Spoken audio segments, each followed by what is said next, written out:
Merci beaucoup, cher Jean-Pierre Maugendre, de m'accueillir à nouveau pour une université d'été de Renaissance catholique. Merci beaucoup pour votre présentation.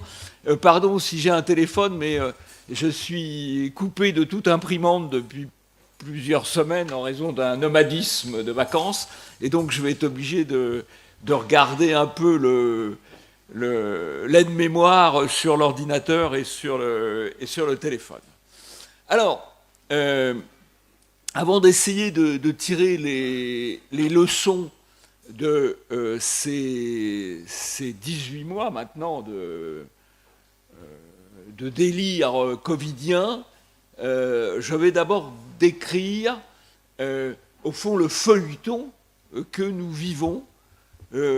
L'affaire du Covid, c'est un peu une série. Comme il y a des séries à la télévision, sur Netflix, et pratiquement toutes les semaines ou toutes les quinzaines, il y a un nouveau thème qui va occuper tous les médias et par là même tous les esprits. Alors je vais évoquer d'abord chronologiquement, encore une fois avant de tirer un peu de leçons,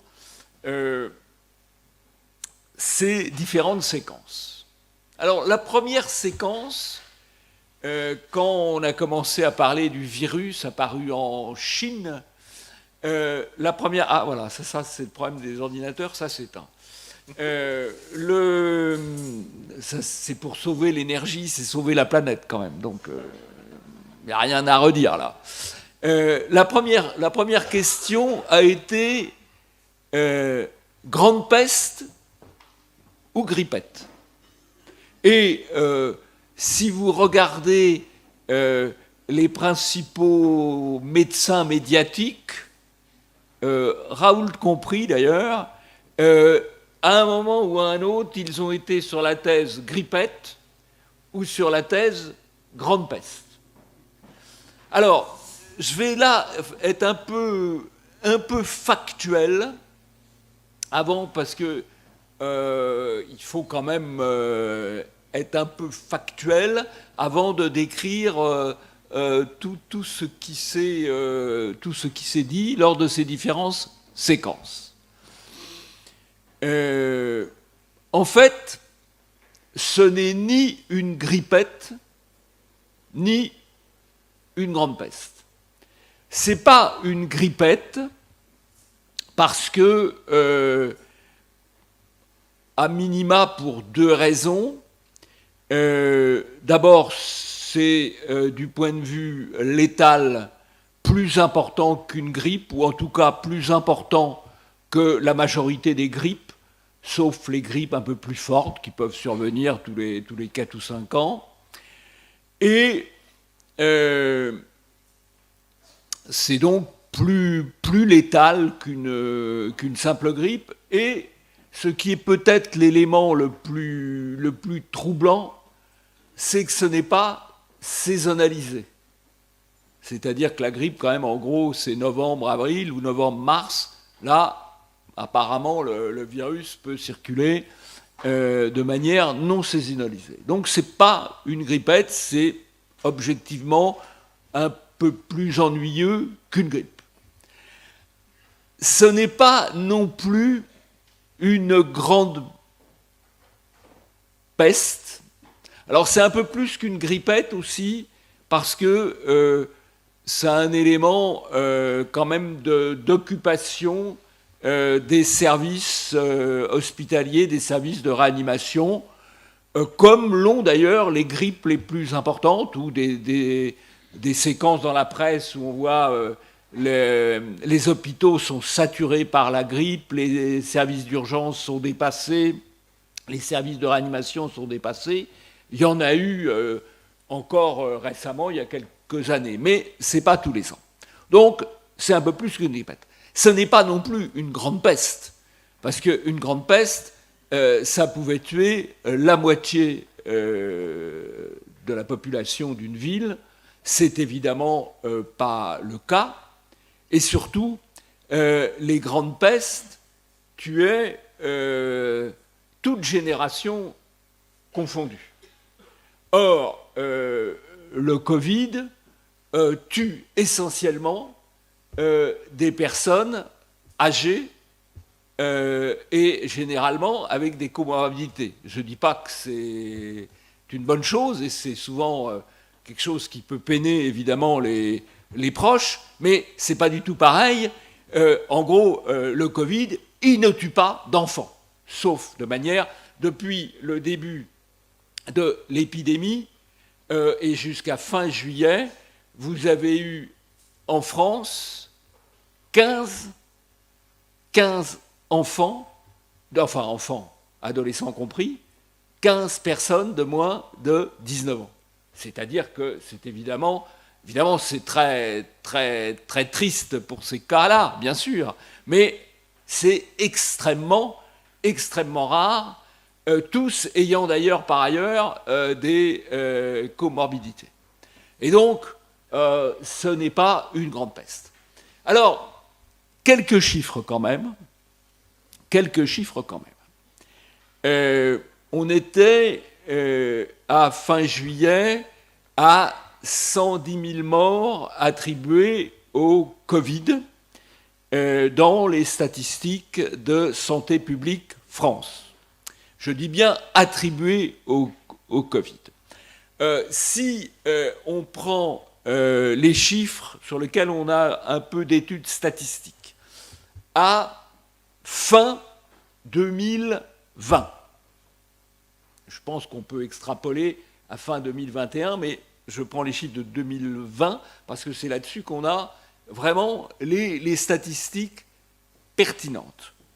Il y a eu 68 000 morts attribuées au Covid. Je dis bien attribuées au Covid. Ce n'est pas forcément le Covid qui a tué, mais les gens sont morts avec le Covid. Il y a même eu un cas, c'est un peu anecdotique, mais tout de même assez amusant, si on peut dire, sauf pour le malheureux. Un type est tombé de l'échelle, il s'est tué, il a été testé, il avait le Covid. Il n'est pas mort du Covid, mais bon, il est mort en tombant de l'échelle. Bien. Bon, c'est un peu particulier. Donc, sur ces 68 000 morts, d'abord, vous avez une première 68 000 morts attribués au Covid. Si vous prenez le nombre de morts supplémentaires en 2020 par rapport à 2019, dans les statistiques INSEE, vous avez 55 000 morts supplémentaires. Et donc, il y a déjà un décalage, 68 000 morts attribués au Covid, mais il y a 55 000 morts supplémentaires par rapport à 2019. Sauf que ce n'est pas une comparaison parfaite, tout simplement parce que la structure démographique change et que, pour le moment, chaque année, il y a un peu plus de personnes vivantes en France, donc susceptibles de mourir, et surtout que les classes d'âge âgées ou très âgées augmentent chaque année. Le nombre des plus de 85 ans augmente, le nombre des 15 à 85 augmente, et le nombre des 65 à 75 augmente. Or, c'est évidemment les bataillons qui sont les plus disponibles pour la moisson de la mort. Et donc, statistiquement, avec ou sans Covid, le nombre de morts va augmenter chaque année, tout simplement pour des raisons de pyramide démographique. C'est comme cela.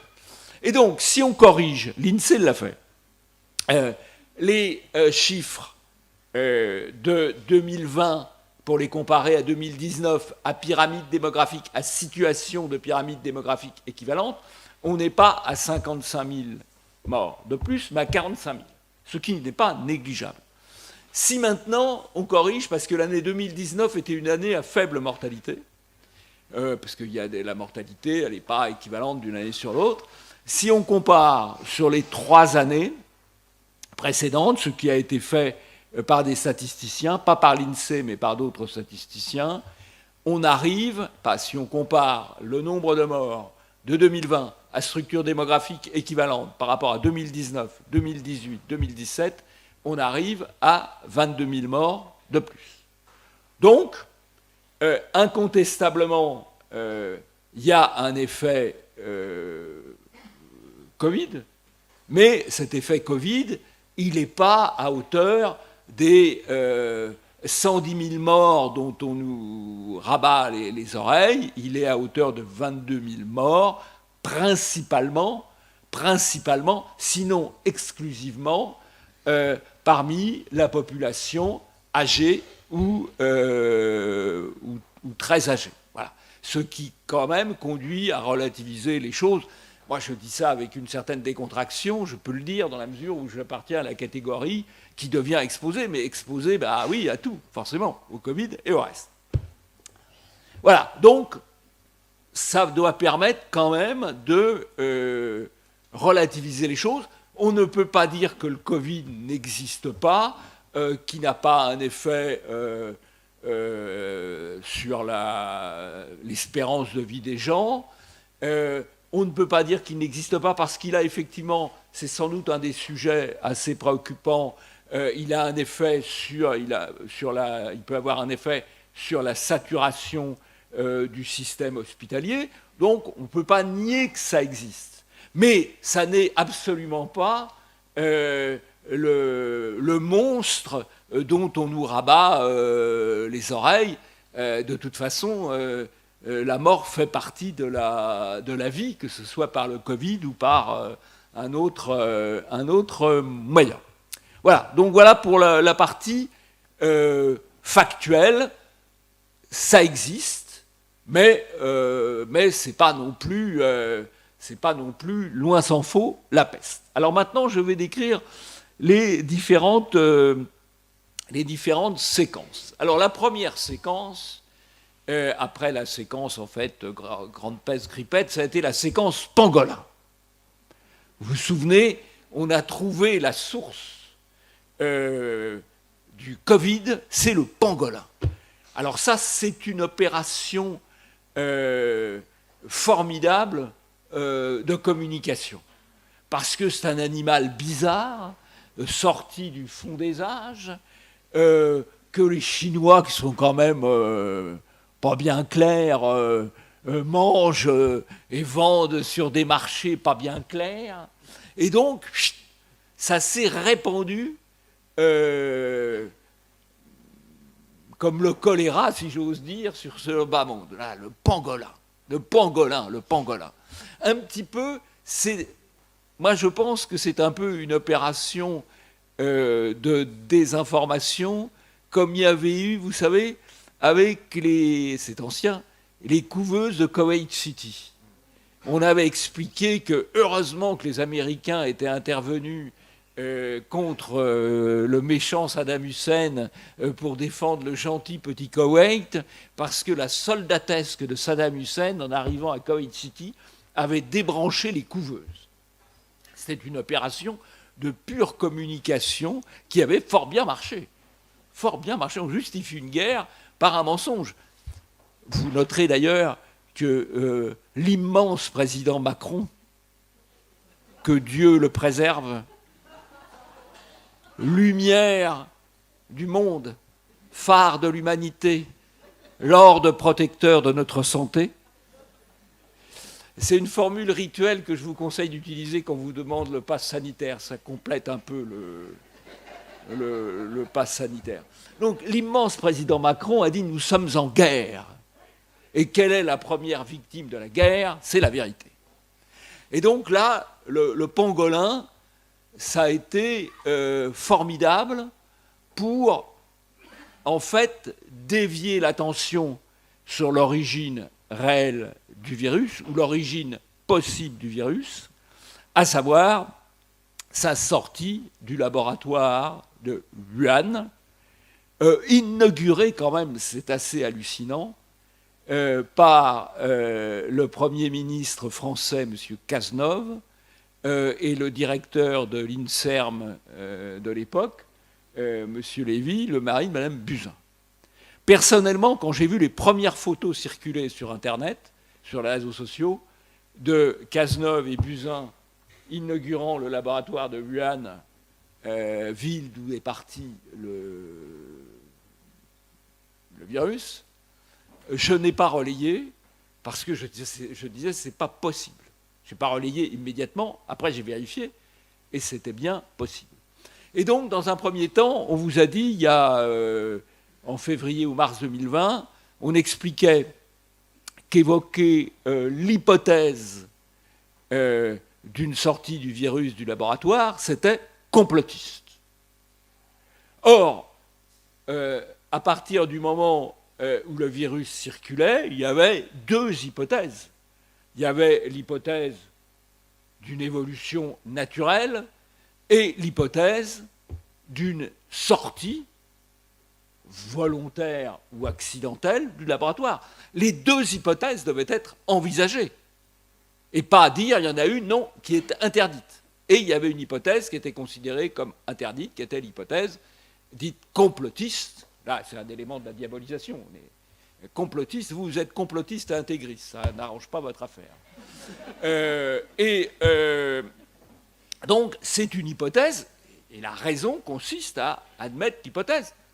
De même que pour l'incendie de Notre-Dame, dont d'ailleurs on n'a pas de nouvelles depuis maintenant 2 ans et demi, il y a deux hypothèses, l'hypothèse accidentelle et l'hypothèse criminelle. Ce n'est pas complotiste de dire qu'il y a deux hypothèses. Aujourd'hui,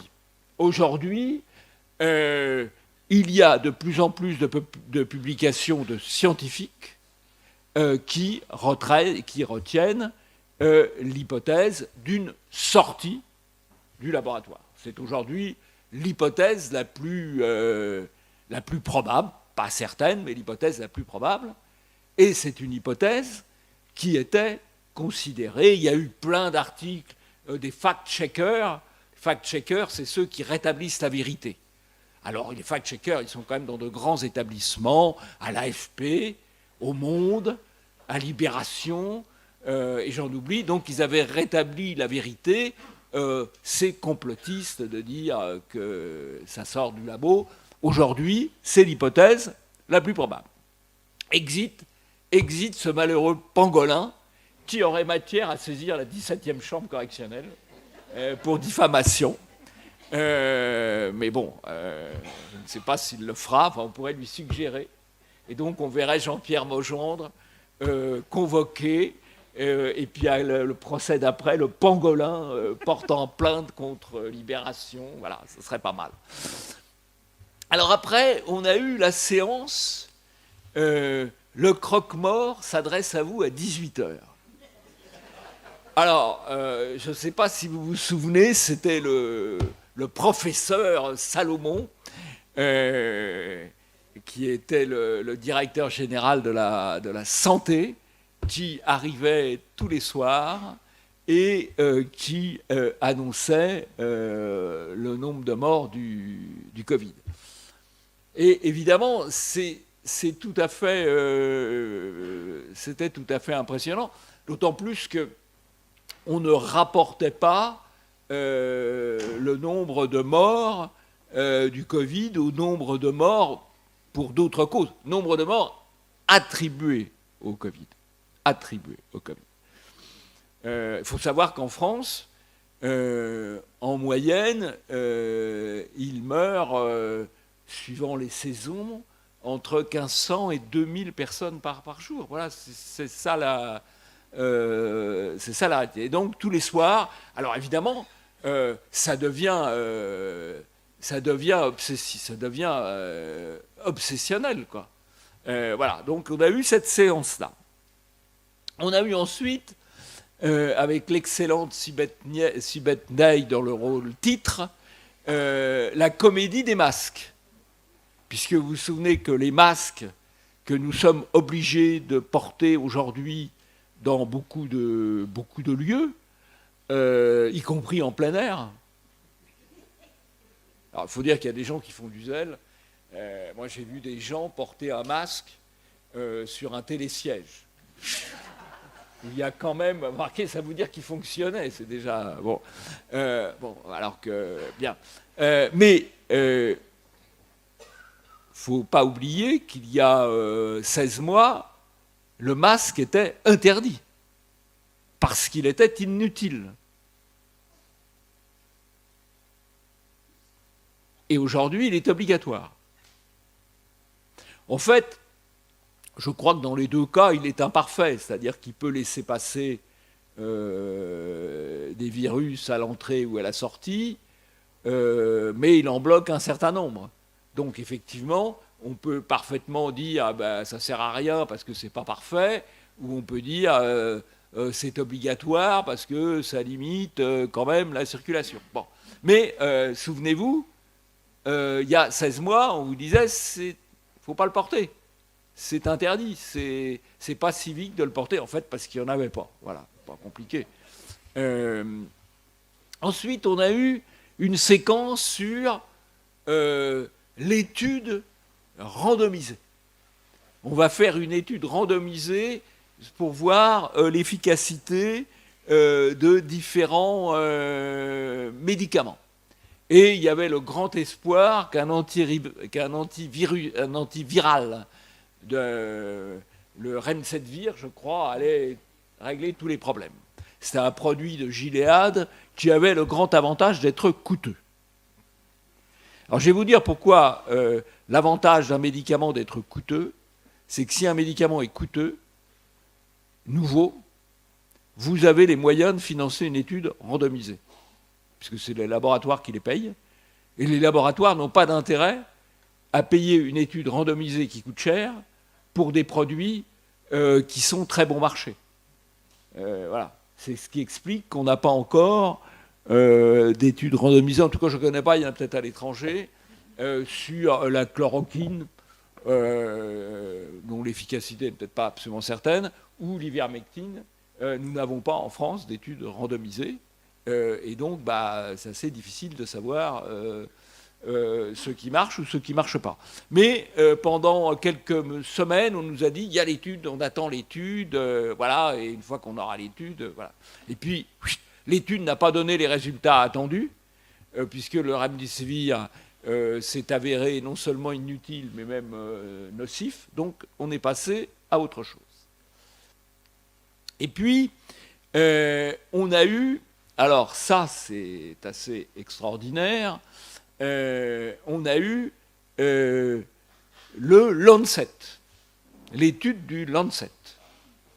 Alors ça, le Lancet, c'est une grande revue médicale, la principale revue médicale scientifique.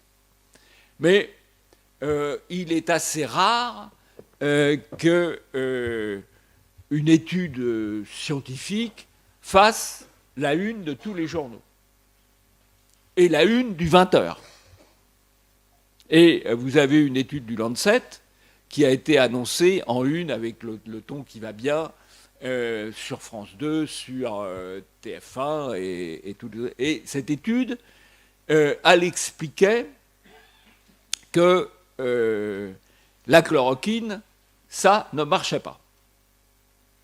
Alors, ce qui est extraordinaire, c'est que cette étude du Lancet, moi j'ai regardé, enfin je n'ai pas regardé, j'ai dû consacrer un quart d'heure à regarder, je ne suis pas scientifique, je ne suis pas médecin en tout cas, pas statisticien, en un quart d'heure, j'ai vu que l'étude était bidon.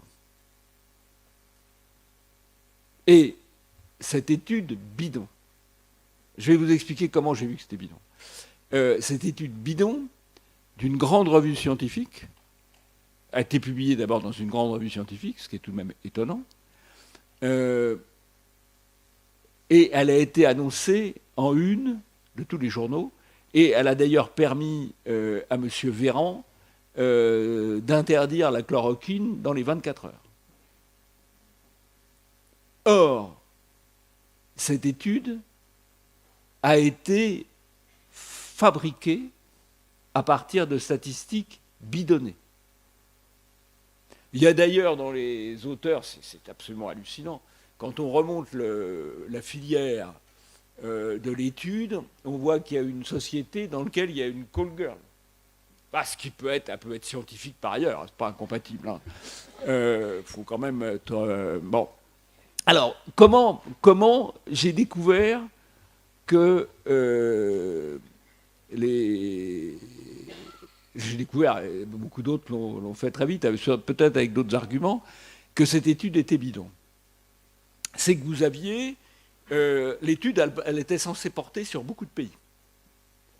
Et donc, avec des populations différentes, présentant notamment des comorbidités différentes, problèmes cardiaques, problèmes d'obésité, et ayant des origines ethniques, et même, on va employer un gros mot, des origines raciales différentes.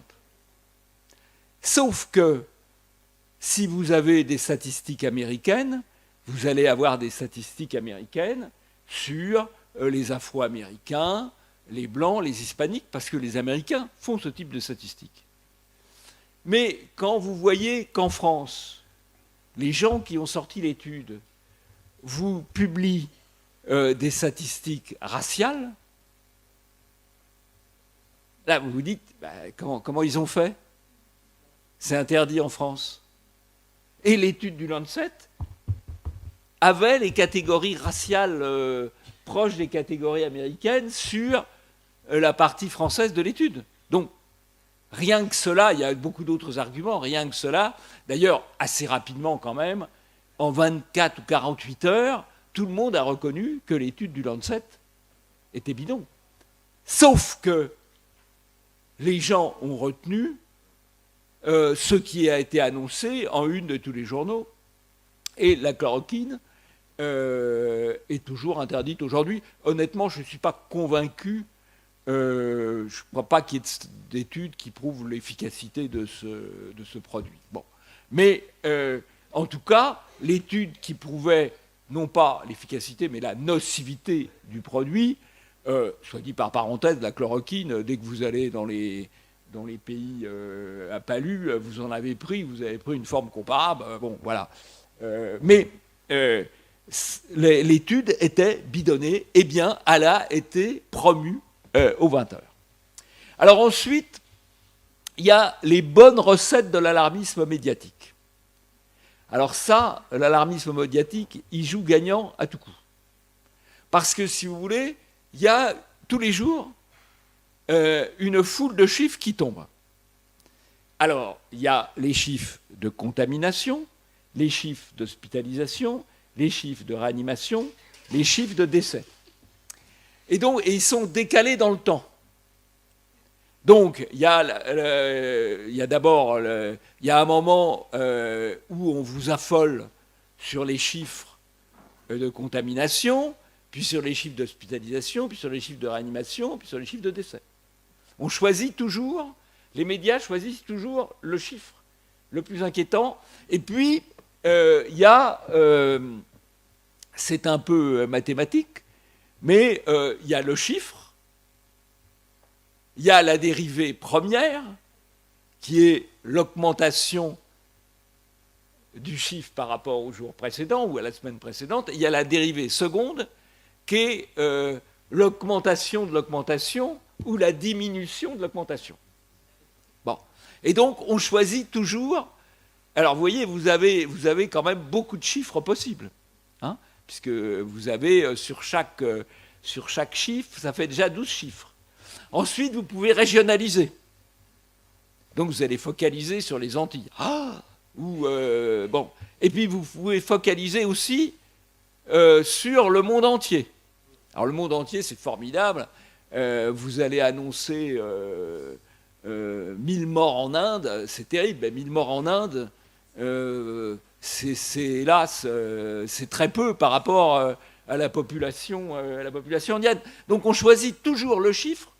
Et alors là, vous avez entre le panel régional, le panel international et l'augmentation et le critère contamination ou décès, vous avez toujours un chiffre affolant. Et donc les médias jouent de ça de manière absolument quotidienne. Ensuite, vous avez les cas particuliers. Les cas particuliers. Et par exemple, on va focaliser sur la réanimation, voire le décès de quelqu'un de jeune. Il y en a très peu, mais il y en a. Or, le chef de service hospitalier qui a quelqu'un de jeune en réanimation ou un décès, il va le signaler parce que c'est une anomalie statistique. Une fois qu'il l'a signalé, les médias vont être prévenus et ils vont envoyer faire un reportage. On a d'ailleurs des scènes assez indécentes. On a eu des scènes hospitalières assez indécentes où on voit des gens quand même dans un état fragile qu'on fait parler. Il y a même une scène personnellement que j'ai trouvée, alors là vraiment grave, quoi. On filme un homme âgé à qui le personnel hospitalier dit Papy, vous avez le Covid. Et, non, mais c'est comme ça. Hein. Papy, vous avez le Covid. Le gars, il n'est pas très en forme. Et puis après, on téléphone, on dit voilà, il a tel âge, il a telle comorbidité. Et la réponse, c'est vous débranchez. Alors, c'est pas dit exactement comme ça. C'est une scène d'une indécence rare. Rare. Mais évidemment, ça fait de l'audience, Coco. Parce que là, il faut bien voir la logique médiatique. Ils font de l'audience et ils servent le politiquement correct. Il faut dire, je vais être un peu cash, hein, ça a permis à tout le monde de faire de l'audience. TV Liberté a touché un public nouveau et s'est développé avec le Covid. Pas sur une ligne politiquement correcte, mais voilà. Et donc, honnêtement, pour les médias, ça a été plutôt bien, quoi. Hein. Alors, les médias, ils font de l'audience et ils font du politiquement correct. Ensuite, on a les modèles affolants. Alors là, il y a eu plusieurs fois, on a annoncé une vague terrible. Pourquoi ? Parce que quand un phénomène se développe, une vague, on va dire, se développe, il y a des taux de croissance élevés. La dérivée première est forte, la dérivée seconde est encore plus forte. Et donc, vous avez des mathématiciens à 2 balles, mais avec des titres scientifiques, qui extrapolent. Sauf qu'effectivement, les courbes, elles ne font pas ça. Les arbres ne montent jamais jusqu'au ciel. Les courbes, après, elles s'inversent. Mais il y a eu à plusieurs reprises des annonces. Il y a même eu Véran, une fois, qui est venu accompagné d'une statisticienne, je crois que c'est de l'INSERM ou de l'Institut Pasteur, je crois que c'est de l'INSERM, qui a expliqué qu'on allait avoir 30 000 hospitalisations dans un mois. Et donc, on a affolé avec ce chiffre, et elle expliquait qu'on allait avoir 30 000 hospitalisations, sauf si on fermait tout de suite. En fait, on n'a pas tout fermé, et les hospitalisations ont plafonné à 10 000, c'est-à-dire en dessous des hypothèses, l'hypothèse la plus basse qu'elle envisageait. Mais elle a eu, elle aussi, son heure de gloire et 120 heures. Il y a l'absence de tout esprit critique sur confinons. On a eu des confinements, on a eu des demi-confinements. À ma connaissance, il n'y a pas d'étude globale sur l'efficacité ou non des confinements. C'est d'ailleurs assez difficile parce que chaque pays et même chaque région a ses spécificités, sa densité urbaine, les comorbidités de sa population, l'âge évidemment des populations. On vous dit il y a peu de morts en Afrique. Ben oui, il y a peu de morts en Afrique pour au moins 2 raisons. D'abord, il n'est pas absolument certain que les statistiques soient très fiables. Et la deuxième, c'est que c'est une population jeune. Donc, ce qui serait pertinent quand on compare les pays, c'est pas le nombre de morts par habitant, c'est le nombre de morts par habitant, on va dire, de plus de 65 ans. Ça peut être pertinent, voire de plus de 75 ans. Ça, c'est pertinent. Mais par rapport au nombre d'habitants, ça n'a pas beaucoup de sens. Mais simplement, si on regarde les différents pays, on s'aperçoit que la Suède, qui n'a pas confiné, a 25% de morts de moins par habitant que la France. Donc ça ne prouve pas. En revanche, il y a eu un moment, il y a eu une vague en Suède, parce que les vagues, elles n'arrivent pas tous au même moment. Et donc quand il y a eu la vague suédoise, on a dit, regardez la Suède, ils n'ont pas confiné, et ça explose. Bah oui, ça a monté, puis après, c'est redescendu. Et aujourd'hui, la Suède, c'est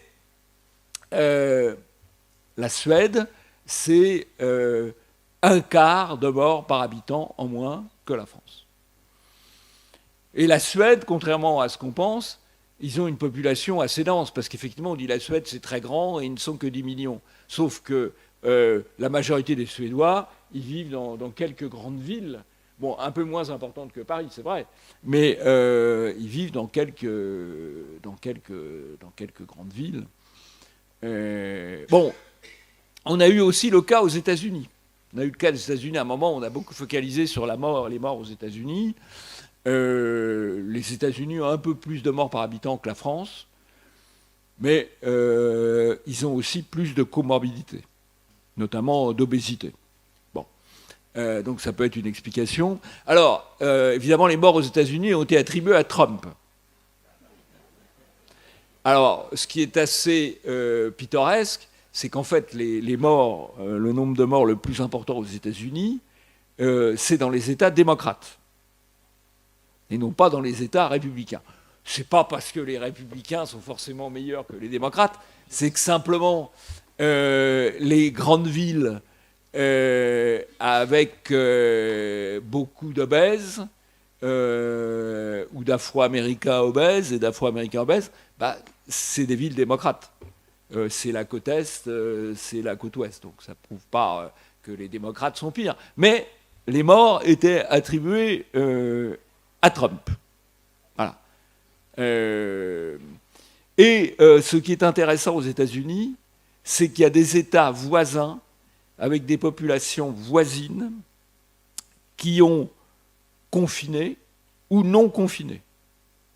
Et quand vous comparez les résultats, les courbes d'hospitalisation ou de mort de ces États, c'est extrêmement voisin. Si vous avez des États voisins, à structure de population voisine, les uns confinent, les autres ne confinent pas, on voit ça avec le Dakota du Sud, le Dakota du Nord, l'Arizona, etc., les résultats sont à peu près équivalents. Mais jamais aucun média n'a mis en cause le confinement. Le confinement ou les formes hypocrites de confinement, les couvre-feux, enfin tout ce qu'on a connu. Alors, maintenant, on est, depuis un an, on a dit, le vaccin. Le vaccin, c'est la solution. C'est la formule, tous vaccinés, tous protégés. Et Véran avait dit, le jour où 70% de la population est vaccinée, immunité collective, il n'y a plus de problème.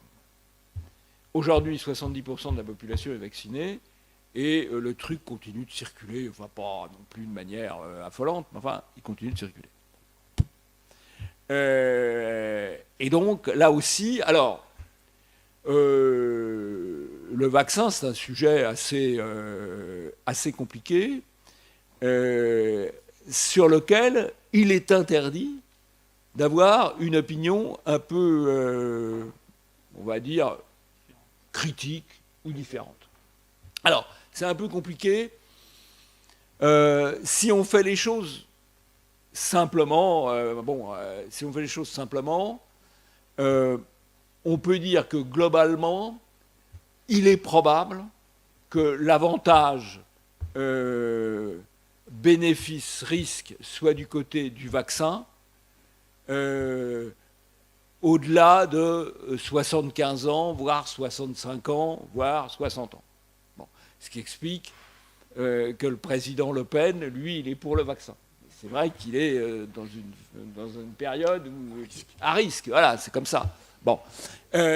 Donc, on peut penser que le vaccin, il présente des avantages plus grands que les risques, au-delà d'un âge avancé, d'autant plus que les conséquences pour la reproduction sont quand même forcément limitées, quoi. Sauf, messieurs, mais à condition de sortir des clous. Bon. Voilà. En revanche, en dessous de 60 ans, ou de 50 ans, si on veut vraiment, le bénéfice coût-avantage, il n'est pas du côté de l'avantage. Et alors, pour les enfants, pour les enfants, je dis même pour les adolescents, il est clairement du côté de l'inconvénient, puisque, encore une fois, le nombre de cas est extrêmement rare. Il y a d'ailleurs un autre argument en faveur du vaccin, c'est qu'il va éviter les formes graves qui saturent les hôpitaux. Bon. Sauf que, encore une fois, sur les jeunes générations, il n'y a pas de formes graves, ou il y a des formes graves, mais extrêmement rares, et donc qui ne peuvent aucunement saturer. Donc pour le vaccin, on peut considérer que à partir d'un certain âge, ça peut être utile. En dessous d'un certain âge, les inconvénients l'emportent sur les avantages, d'autant plus qu'il y a quand même les inconnus à long terme, qui sont évidemment plus graves pour quelqu'un de 10 ans que pour quelqu'un de 80 ans. Bon. Mais ça, c'est pas permis. Et on sait par ailleurs maintenant que le vaccin n'empêche pas quand même la circulation du virus. Donc l'argument, il faut que les enfants se vaccinent pour éviter de contaminer les adultes, est évidemment irrecevable. Mais ça, c'est un discours qui est extrêmement difficile à tenir. On a d'ailleurs créé une nouvelle catégorie de diabolisés, c'est les antivax. Voilà. Antivax, ça, c'est pas bien. Bon, voilà. Et maintenant, on est dans le pass sanitaire qui est devenu quasiment obligatoire, puisque toute activité est quand même conditionnée à un moment ou à un autre au fait de se déplacer, de se nourrir, et on a ce pass sanitaire qui lui aussi, il est interdit de critiquer, alors qu'encore une fois, le fait d'être vacciné n'empêche pas de pouvoir contaminer. Au mieux, ça évite les formes graves de la maladie. Et donc, mais là, on a une propagande absolument massive. Hein, massive. Est-ce qu'on pourrait... Attendez, ouais, s'il vous plaît, on va avancer. Voilà. Alors, je vous ai décrit un peu l'ensemble des séquences. J'en ai sûrement un peu oublié. Je crois qu'on a là, à l'état chimiquement pur, une action de propagande massive. Une action de propagande massive qui s'est développée d'abord par la saturation de l'information. C'est-à-dire que vous branchez une radio, vous branchez une télévision, paf, vous recevez du message Covid. Vous prenez le train, vous recevez du message Covid. Vous allez au restaurant, vous prenez du message Covid. J'ai passé quelques jours là, avec certains de mes petits-enfants dans une chambre d'hôte. il y avait partout des panneaux se protéger du Covid. Les gens étaient charmants par ailleurs, mais bah, vous recevez ça, quoi. Et c'est très difficile. Je veux dire, quand vous recevez ça tout le temps, vous avez des conversations privées, Covid. Et ça peut tourner à faire Dreyfus en plus. Bon. Et donc, il y a une saturation de l'information. Saturation. D'ailleurs, là, je contribue à la saturation de l'information. Ensuite, vous avez l'argument d'autorité. Le professeur machin. Alors là, on en a vu des profs de médecine. Hein. D'ailleurs, il paraît que dans les études de médecine, ils créent une nouvelle filière, médecin de plateau. Enfin, de plateau de télévision, hein, pas de plateau de chirurgical. Hein. Bon. L'autorité, le professeur, il y avait le professeur Karine Lacombe. Le nombre de sottises qu'elle a pu dire. Et le remdesivir, c'est formidable, voilà, oui, ça va être la solution. Et non, je ne crois pas du tout que le virus soit sorti du laboratoire, mais avec... Alors, elle a été quasiment porte-parole officielle du gouvernement. Elle a d'ailleurs été associée à des conférences de presse de Véran. Et alors, elle, quand vous voyez la liste de sa déclaration d'intérêt... vous voyez que c'est Big Pharma qui lui beurre les tartines, quoi. Bon, ce qui n'est pas quand même un gage d'indépendance, même si, objectivement, tous les professeurs de médecine sont naturellement en rapport avec les labos, parce que c'est eux qui font quand même les retours d'expérience sur un certain nombre de médicaments. Donc c'est pas totalement scandaleux qu'ils aient des rapports avec les labos, mais il faut quand même savoir que ça peut influencer les choses. Donc vous avez l'argument d'autorité. Vous avez la science. La science. Alors la science, ça n'existe pas. La science, c'est le débat. C'est la confrontation. Et une vérité scientifique n'est jamais qu'une vérité provisoire. Et quand on vous dit qu'il y a un consensus, c'est suspect. Parce que c'est pareil pour le climat, par exemple, c'est suspect. Parce que souvent, il y a consensus parce qu'on interdit à ceux qui pensent autrement de s'exprimer. Voilà. Donc, il n'y a pas la science, il y a des opinions scientifiques. D'ailleurs, le vrai scientifique, il a peu de chances de passer à la télévision. Parce que le vrai scientifique, il a le doute. Et ce qui permet de passer à la télévision, c'est d'affirmer. Vous affirmez... ceux qu'on voit le plus, c'est souvent ceux qui affirment très fortement dans un sens, puis très fortement dans un autre. Vous avez Blachier, par exemple, qui est une grande gueule médiatique. Il va affirmer oui, Macron a sauvé 100 000 personnes avec ses mesures, et après il va vous dire mais le pass sanitaire, ça ne sert à rien. Et dans les deux cas, il accroche la lumière. Alors que s'il dit on ne sait pas trop, ce qui est la réalité en fait. S'il dit on ne sait pas trop, on va dire écoutez, merci, on vous rappellera la prochaine fois, et on ne le rappellera jamais, évidemment. Et donc, les types savent ça quand même. Les types savent ça. Et ils sont contents d'être à l'image, quoi. Ils ne doivent pas passer beaucoup de temps en salle d'op, les mecs. Hein. Ils ne doivent pas passer beaucoup de temps avec leurs équipes parce que malgré tout, une émission de télévision, ça se prépare. Ça se fait pas, voilà. Bon, bref. Retenez bien une chose sur la télévision, et c'est très symbolique. Et les gens que vous voyez sont éclairés et maquillés. Et donc, il y a déjà une tromperie. Je vais vous donner... C'est vrai, là aussi, je vais être un peu direct, c'est vrai aussi des médias alternatifs. Pendant le premier confinement, j'ai continué l'émission Immédiat, mais je l'ai fait en Zoom.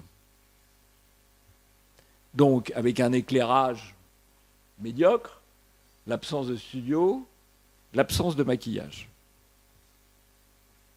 J'ai pris 10 ans.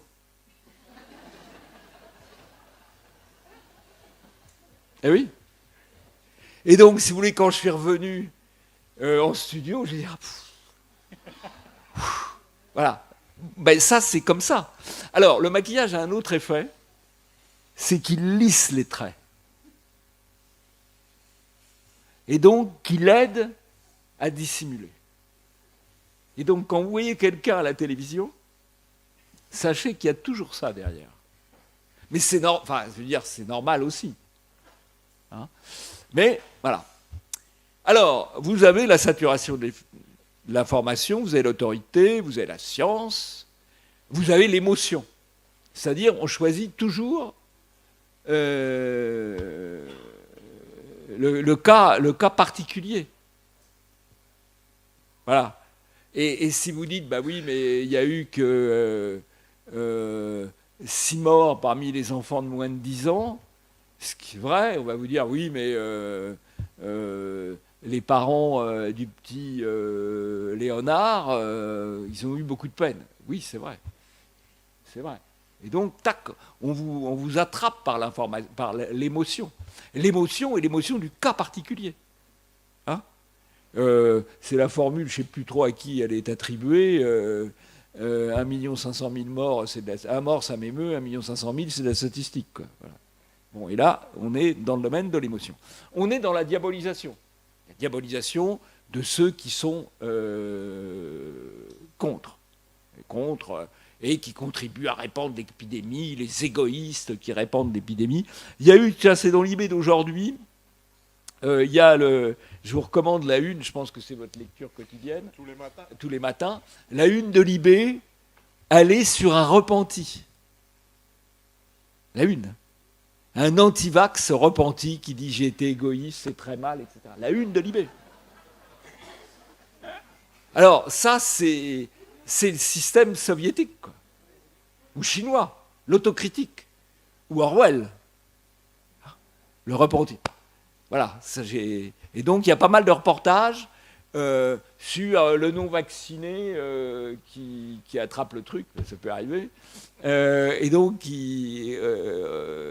voilà, on le culpabilise et il fait une repentance collective, comme dans les bons systèmes totalitaires. Et puis, il y a la censure. Alors ça, la censure, elle est terrible. Moi, je peux vous dire, sur TV Liberté, la censure, c'est un sujet qu'on connaît. Bon. Mais le domaine de la censure, il y a une extension permanente du domaine de la censure. Avant, la censure, ça concernait un certain nombre de sujets historiques. Puis ça concernait l'immigration. Puis ça concerne le mariage des personnes de même sexe. Puis ça concerne le climat. Et maintenant, ça concerne, au fond, les débats médicaux ou les débats scientifiques. Et au cours, je vous ai dit que ça avait été plutôt une bonne année en termes d'audience pour TV Liberté, mais il y a eu des censures Covid. Et alors, là où c'est assez extraordinaire, la censure Covid, elle est faite par YouTube. Hein. YouTube, c'est Google. Et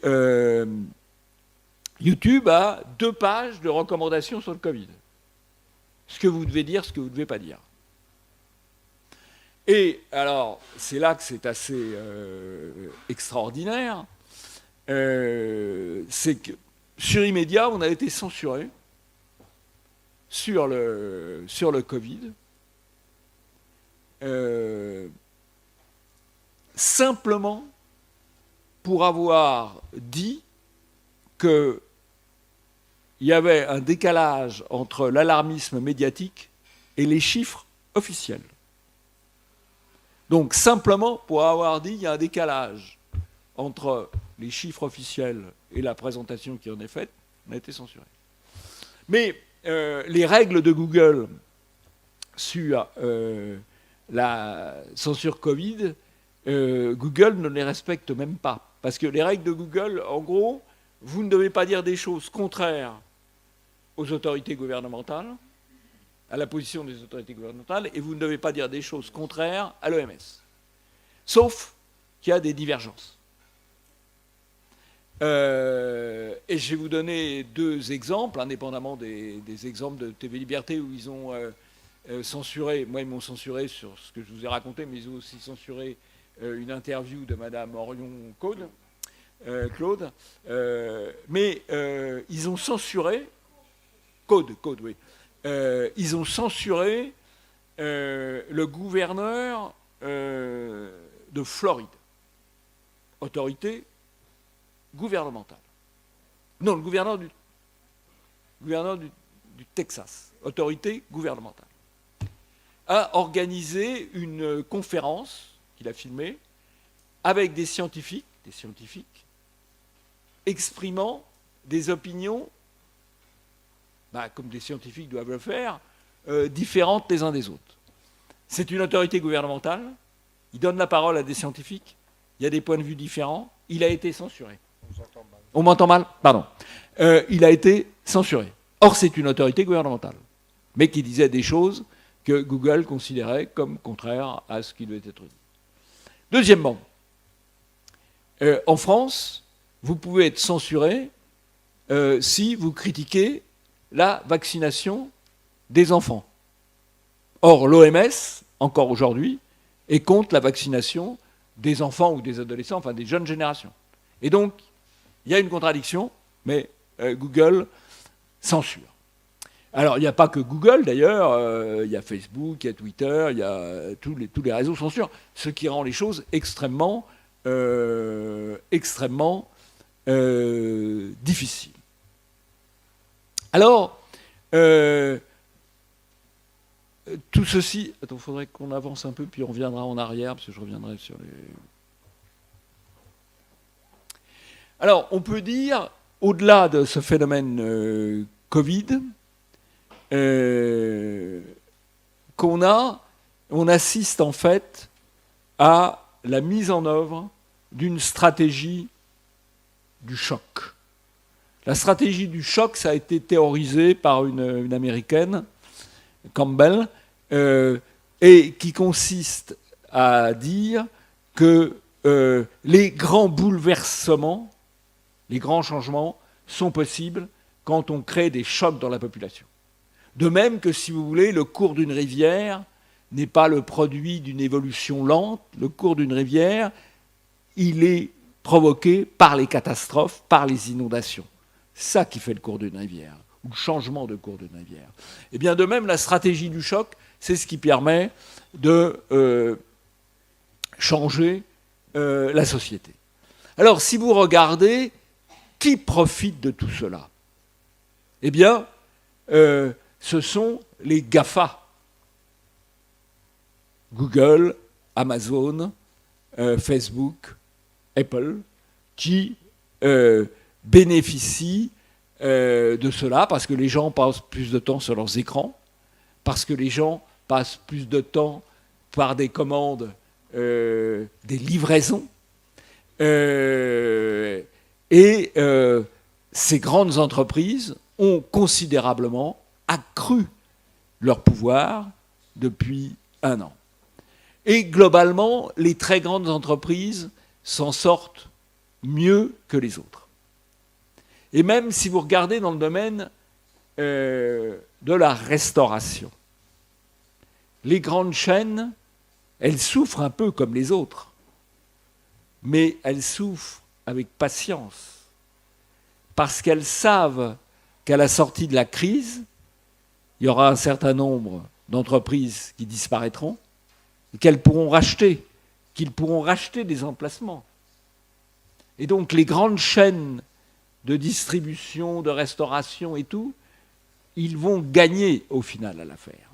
Donc c'est pour ça que les choses ont été acceptées, parce qu'un certain nombre de grands intérêts permettent de développer leur puissance.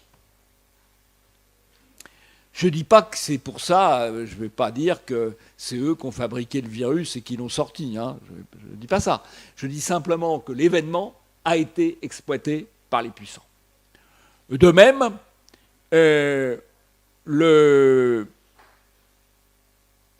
sur le plan électoral,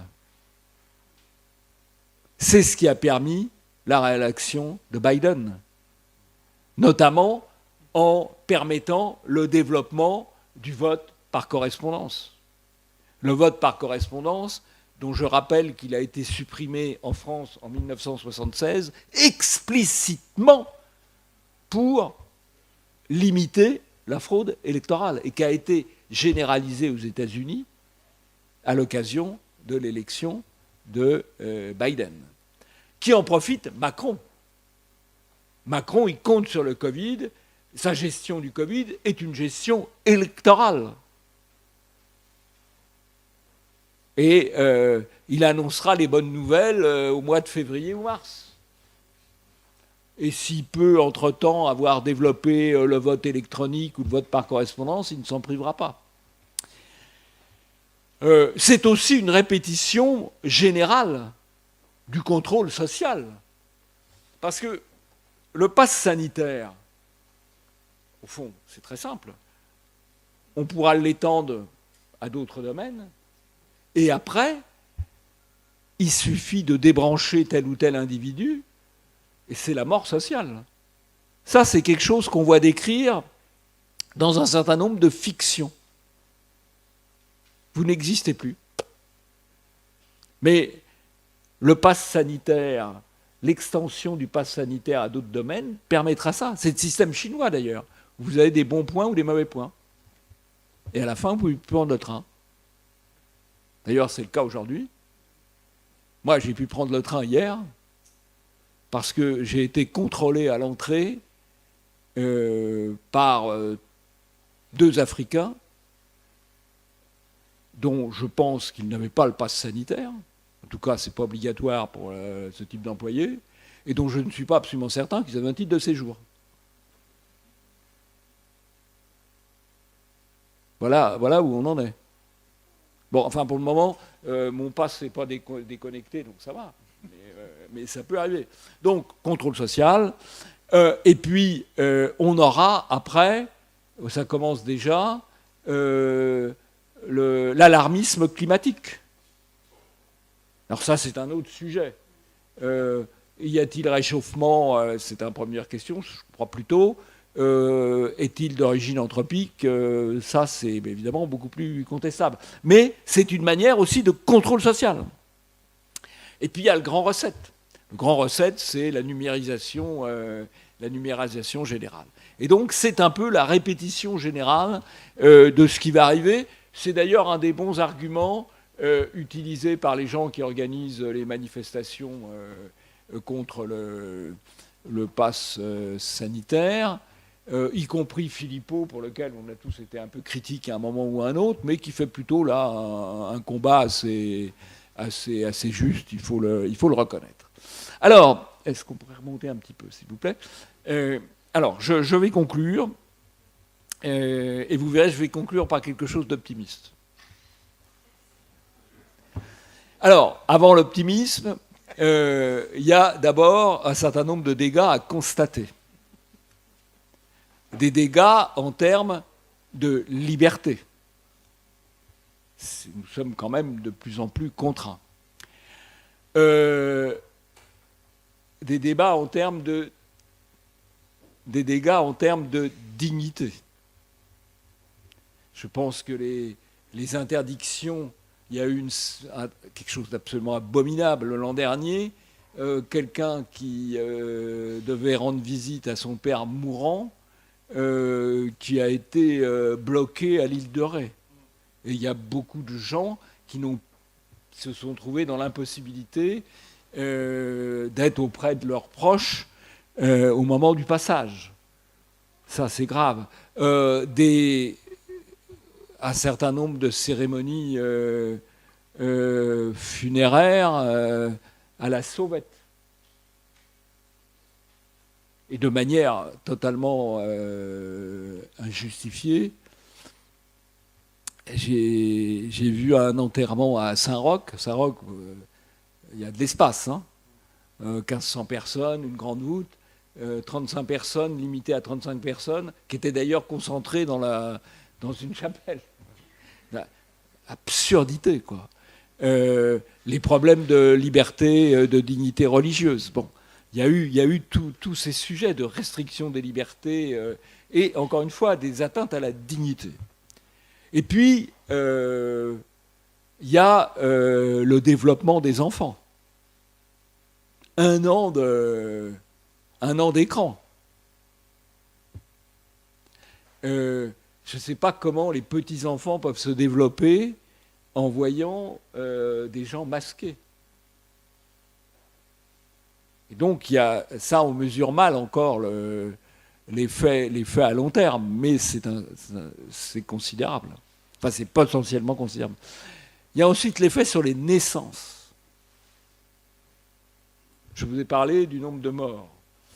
Les statistiques de naissance de l'INSEE ont montré un décrochage dans 9 mois après le confinement.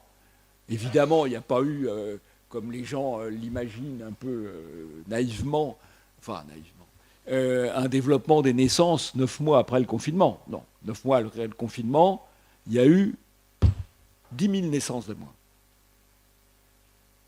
Dans les 2 mois qui ont suivi, il y a eu moins de naissances. Et puis, on est revenu au niveau antérieur. Donc, on n'a pas rattrapé. Et je pense, alors ça, je ne peux pas vous le dire parce que la statistique sur juillet, ça correspond à la reprise des mesures, 9 mois après, des mesures de restriction de l'automne. Et les statistiques, elles vont sortir demain ou après-demain, donc je ne les ai pas. Mais je pense qu'on va avoir à nouveau une chute dans les 9 mois qui vont suivre les 6 mois qu'on a suivis. Et donc, il y a une chute des naissances.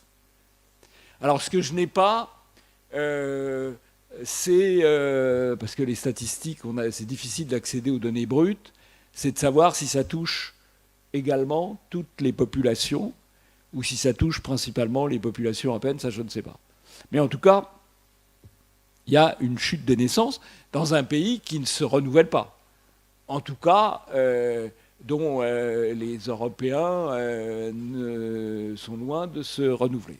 Donc voilà, ça c'est quand même une série de dégâts. Mais est-ce que vous avez vu un seul article sur l'effet sur les naissances ?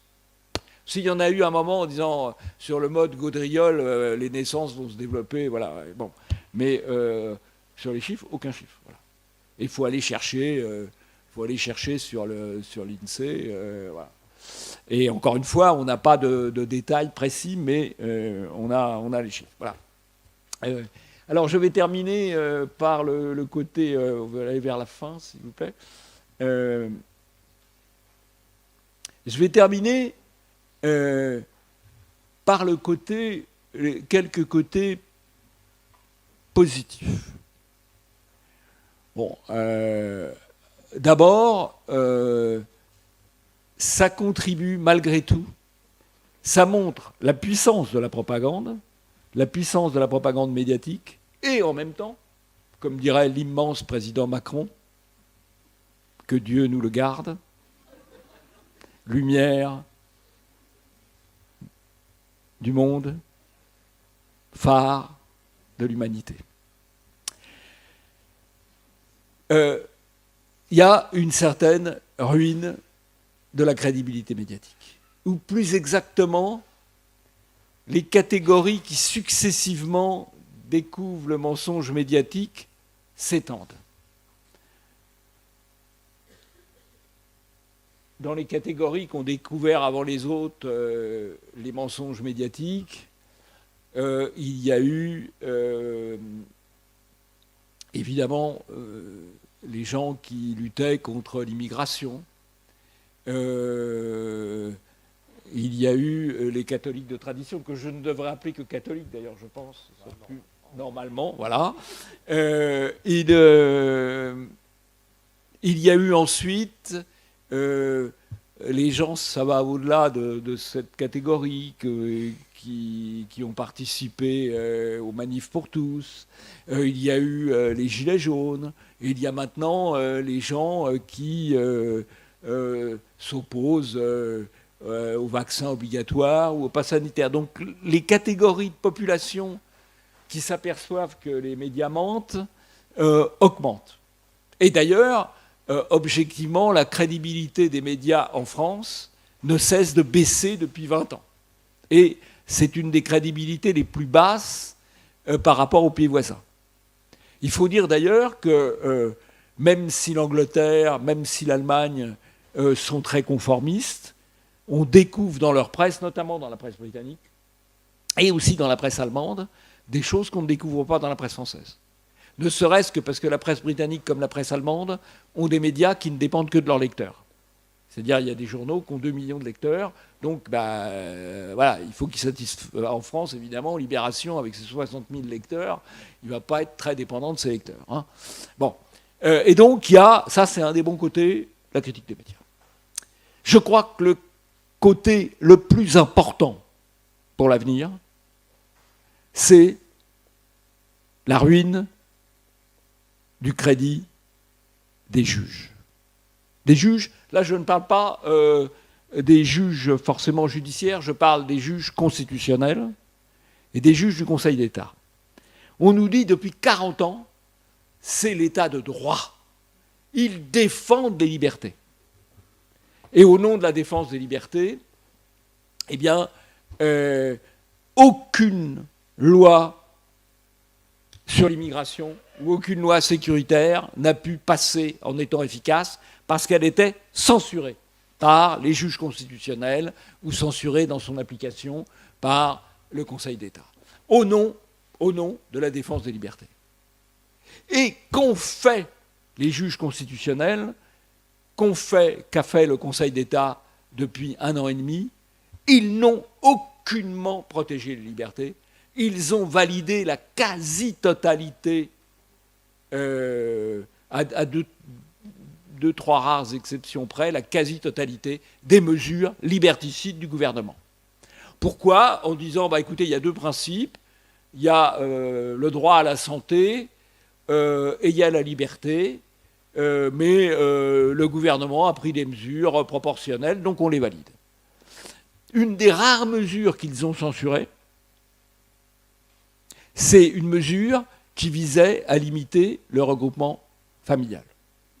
C'est-à-dire qu'au moment du confinement, où vous n'aviez pas le droit de sortir de chez vous, un immigré pouvait continuer à faire venir quelqu'un d'un pays étranger, puisque la mesure qui limitait ce regroupement familial a été cassée par, en l'occurrence, le Conseil d'État. Mais ils ont donc montré qu'ils ne défendaient pas les libertés.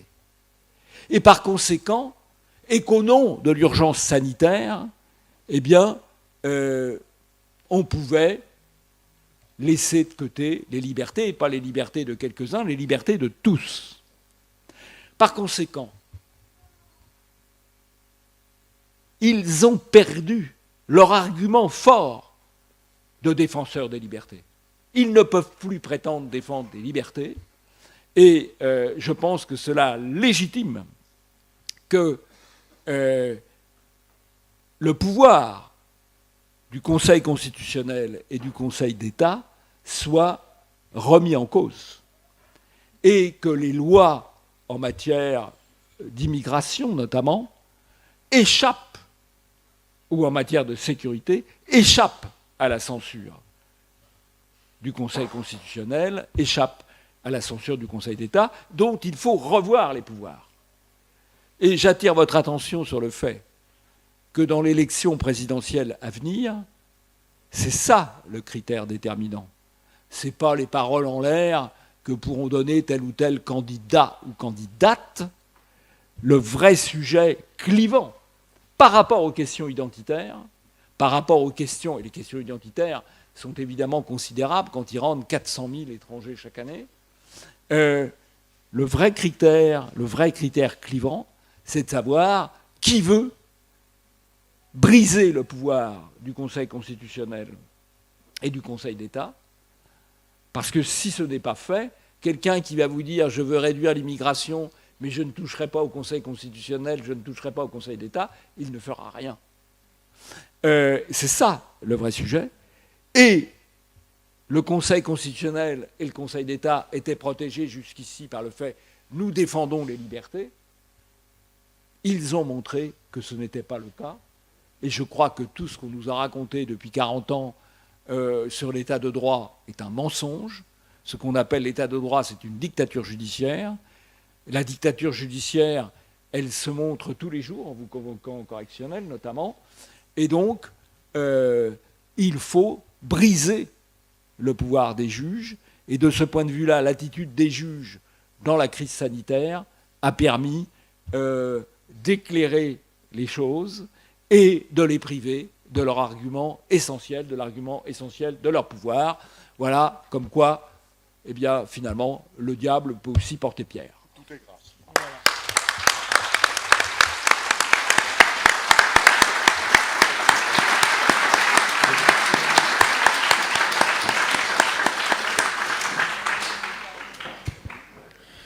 Merci, cher monsieur, pour ce magistral exposé.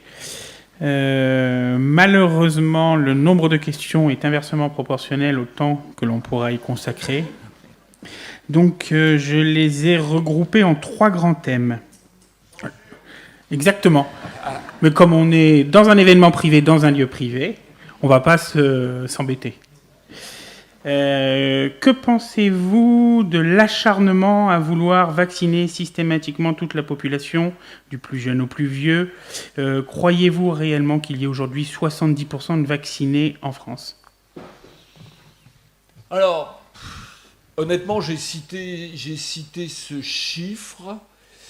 Je ne l'ai pas vérifié. Disons qu'il me paraît assez vraisemblable. Alors, l'acharnement à vouloir vacciner les plus jeunes est effectivement suspect, parce que les plus jeunes, ça n'a aucun avantage pour eux. Il y a, indépendamment des inconvénients immédiats, il y a malgré tout des incertitudes pour l'avenir. Donc, pourquoi vacciner les plus jeunes ? Est-ce que ça a des avantages pour les autres ? À mon avis, très faible, puisque on sait maintenant qu'on peut être vacciné et être contaminé et contaminant, donc ça doit être aussi valable pour les plus jeunes. Donc, il n'y a pas d'argument. Il n'y a pas non plus d'argument. Les plus jeunes, ils ne vont pas encombrer les services de réanimation. Donc, objectivement, c'est très difficile de justifier la vaccination des moins de 50 ans sans comorbidité et a fortiori des moins de 20 ans. Alors pourquoi veulent-ils le faire ? Il y a l'explication par les intérêts de la pharmacie, il y a l'explication par la volonté de contrôle social.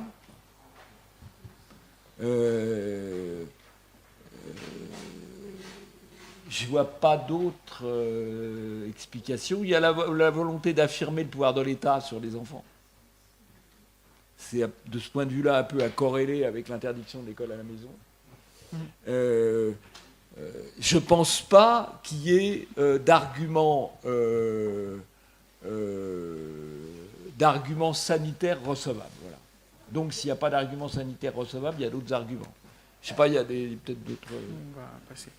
Deuxième grand type de question. Pourquoi est-ce que l'ensemble des pays dans le monde a joué le jeu, à votre avis, même des gouvernements réputés un peu plus libres par rapport aux mass médias, comme peuvent l'être par exemple la Russie ou même le Kazakhstan ? Ouais. Alors ça, c'est un sujet sur lequel je n'ai pas de réponse. Voilà. C'est un sujet sur lequel je n'ai pas de réponse. La Russie gère de manière plus libérale le Covid quand même que la France. Hein. Honnêtement, si vous traitez l'échelon des libertés, la Russie et la France, il y a beaucoup plus de liberté en Russie qu'en France. Sur beaucoup de sujets d'ailleurs. Hein. Alors évidemment, c'est un peu surprenant pour ceux d'entre nous qui ont connu le communisme, voire la lutte contre le communisme, mais aujourd'hui, il y a plus de liberté en Russie qu'en France. Pardon, il y a plus de liberté en Russie qu'en France. Ce qui est, si vous prenez l'exemple de la Hongrie, ils ont à la fois été assez restrictifs en termes de liberté. Il y a même eu des campagnes contre l'atteinte aux libertés en Hongrie, quand même, sur le Covid, alors que, bon, ils ont pris... Il y a eu des atteintes aux libertés, mais pas plus graves que chez nous, en tout cas. Et ils ont un taux de mort important. Et maintenant, vous avez l'Australie, avec un nombre de cas dérisoire qui prend des mesures délirantes. Alors, c'est vrai que c'est assez bizarre. Je crois quand même qu'on assiste à un contrôle mondial de l'opinion. Et que les chefs d'État, même de pays, les chefs d'État élus sur des lignes un peu dissidentes, ont quand même subi une pression terrifiante de l'ensemble du système. C'est le cas de Trump, c'est le cas de Bolsonaro, voilà. Mais je n'ai pas d'explication complète, si ce n'est qu'il y a effectivement un phénomène d'opinion mondiale qui pèse sur tous les gouvernements, y compris ceux qui sont relativement dissidents. Très bien. Il est malheureusement temps de s'arrêter. Paradoxalement, un des gouvernements les plus dissidents a été le gouvernement suédois. Oui. C'est assez étrange. Donc on finira par une anecdote. Un de nos auditeurs, qui préfère rester anonyme, suggère à Jean-Pierre de changer son nom de plume en signant désormais ses articles par Jean Pangolin. Merci beaucoup Jean-Yves Le Gallou. Vous restez à la disposition de nos auditeurs pour dédicacer vos livres. Jusqu'après le déjeuner. Voilà. Merci infiniment. Alors nous allons bien sûr opérer un petit décalage. On va faire une pause là. Donc notre prochaine conférence aura lieu à 11h30. Je vous renvoie 2 ouvrages de Jean-Yves Le Gallou sur des sujets tout à fait différents qui m'ont tout à fait passionné. L'invasion de l'Europe, les chiffres du grand remplacement. Ce qui est intéressant là, c'est que c'est une étude pays par pays. C'est-à-dire que pays par pays, Jean-Yves Le Gallou analyse la manière dont sont gérés les problèmes d'immigration. Et puis également un petit manuel de lutte contre la diabolisation, extrêmement pratique, extrêmement clair, et puis alors surtout avec cette règle, j'ai apprécié, nous cherchons avec nos imperfections à la vivre, voilà. On ne dit pas de mal du voisin, voilà. On ne critique pas le voisin, chacun a son originalité, mais dans le combat global que nous avons à mener, voilà, on ne critique pas le voisin. C'est le principal enseignement que j'ai tiré de ce petit document. Le plus difficile à faire appliquer. Le plus difficile à faire appliquer et à vivre.